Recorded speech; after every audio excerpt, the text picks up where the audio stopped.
Up first this evening, the Ministry of Education has released new policy guidelines for the dress and grooming of students in public schools. Education Minister Senator Ruel Reid outlined details of the policy in his address yesterday at the Jamaica Teachers Association conference in Montego Bay, St. James. TVJ's Janella Precious reports.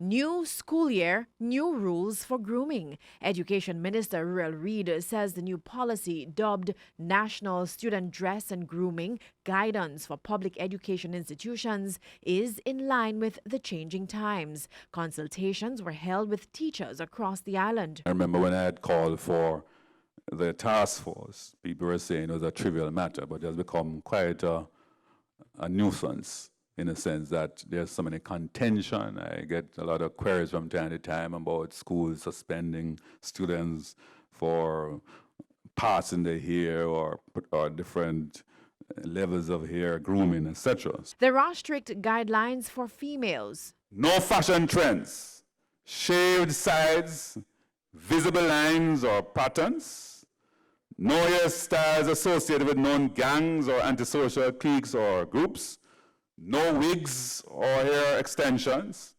no bleached or dyed hair, eyebrows shall not be shaved or have any visible lines or patterns.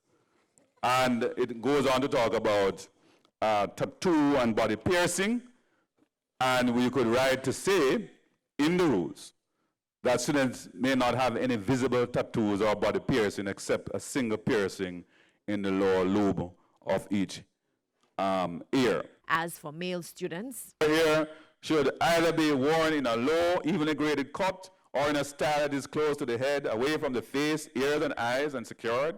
If long enough, at the nape of the neck, hair of an intermediate length that cannot conform to these requirements must be covered at all times with approved headwear. he further stressed that children of Rastafarians should not be discriminated against. Now, despite the policy guidelines, schools have some autonomy to make adjustments. Every public educational institution shall therefore be required to have documented student dress code developed with consultation with students, parents, and the staff of each institution. This must be approved by the school board and made available to all parents and students.